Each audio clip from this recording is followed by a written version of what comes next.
नमस्कार. 1 जुलै 2024ची मध्यरात्र.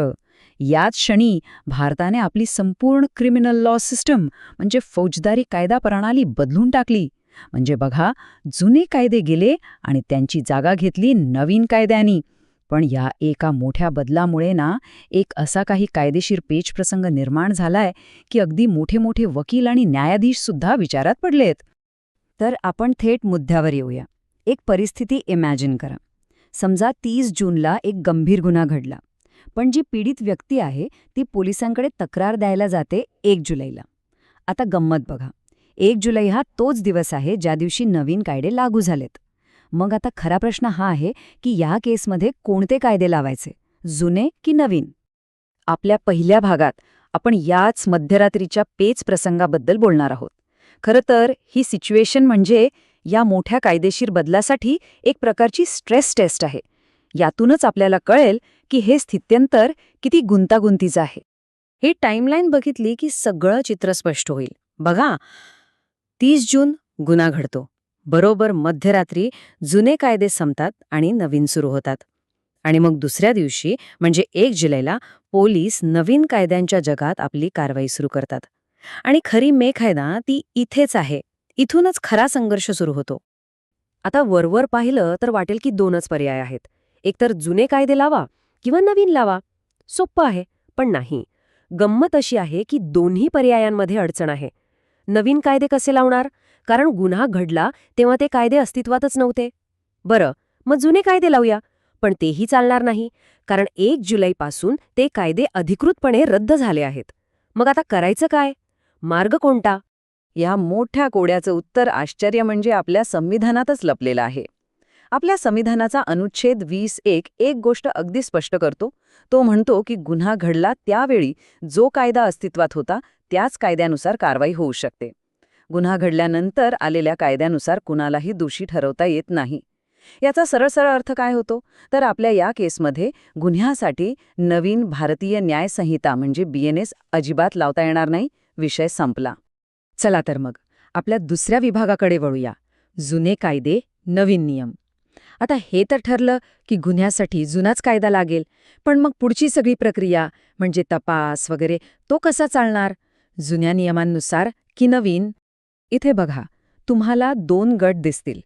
एका बाजूला आहेत जुने कायदे म्हणजे आपला इंडियन पिनल कोड IPC आणि क्रिमिनल प्रोसिजर कोड CRPC. आणि दुसऱ्या बाजूला आहेत त्यांची जागा घेणारे नवीन कायदे, भारतीय न्याय संहिता BNS आणि भारतीय नागरिक सुरक्षा संहिता BNSS. आपल्या उदाहरणात गुन्हा कोणता आहे ठरवण्यासाठी IPC आणि BNS मध्ये चॉईस आहे आणि पोलिसांच्या कारवाईसाठी CRPC आणि BNSS मध्ये. आता आपण या सगळ्या चर्चेतल्या सगळ्यात महत्त्वाच्या मुद्द्यावर आलो आहोत. समजून घ्या, कायद्याचे ना 2 मुख्य प्रकार असतात. एक असतो मूळ कायदा किंवा सबस्टॅन्टिव्ह लॉ. हा कायदा सांगतो की काय गुन्हा आहे आणि त्याची शिक्षा काय, म्हणजे आपला IPC किंवा नवीन BNS. आणि दुसरा असतो प्रक्रियात्मक कायदा म्हणजेच प्रोसिजरल लॉ. हा कायदा सांगतो की गुन्हा घडल्यावर कारवाई कशी करायची, तपास कसा करायचा, कोर्टात केस कशी चालवायची वगैरे, म्हणजे आपला CRPC किंवा नवीन BNSS. आणि हाच फरक आपल्याला या कोड्याचं उत्तर देणार आहे. हा फरक खूप महत्वाचा आहे. तर मग आता तिसऱ्या भागाकडे येऊया, सहअस्तित्वाचा एक पर्याय. कायदेतज्ञ आता एका अशा जबरदस्त उपायावर विचार करत आहेत जिथे जुने आणि नवीन कायदे चक्क एकत्र काम करू शकतात. आणि तो उपाय आहे तरी काय? तर तो हा आहे. बघा, गुन्हा कधी घडला? 30 जूनला. त्यामुळे गुन्हा कोणता आणि शिक्षा काय हे ठरवण्यासाठी जुना IPC वापरायचा. पण तक्रार कधी दाखल झाली? 1 जुलैला. त्यामुळे तपास आणि कोर्टाची पुढची सगळी प्रक्रिया चालवण्यासाठी नवीन BNSS वापरायचा. म्हणजे बघा, हे एक प्रकारचं हायब्रिड किंवा संमिश्र मॉडेल आहे. इंटरेस्टिंग आहे ना? आपला चौथा विभाग आहे BNSS कलम 4चं विश्लेषण. आता मनात प्रश्न येईल की असं करणं कायद्याला धरून आहे का? तर हो, बिलकुल आहे. आणि याचं उत्तर खुद्द नवीन BNSS कायद्यातच दिलेलं आहे. हे बघा, BNSS मधलं कलम 4(2) यात काय म्हटलंय ते नीट ऐका.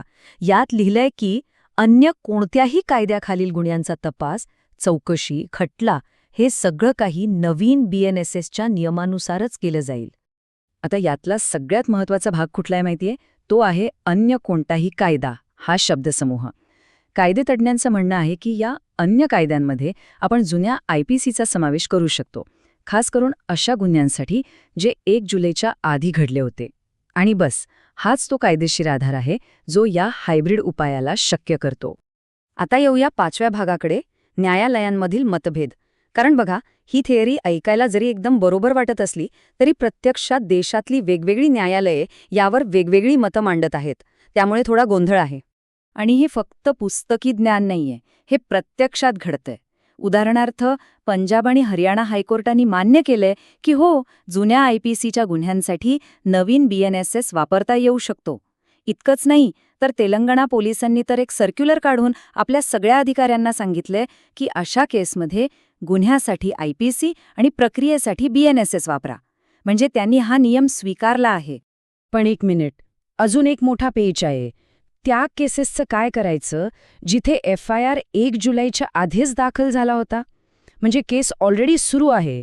अशा चालू असलेल्या केसेसचं काय? इथे तर परिस्थिती अजूनच कॉम्प्लिकेटेड होते. हा तक्ता पाहिला की गोंधळ अजून स्पष्ट होतो. सध्या यावर एकमत अजिबात नाही. राजस्थान हायकोर्ट म्हणतंय की जुनी केस आहे तर सगळं काही जुन्या CRPCनुसारच चालवा.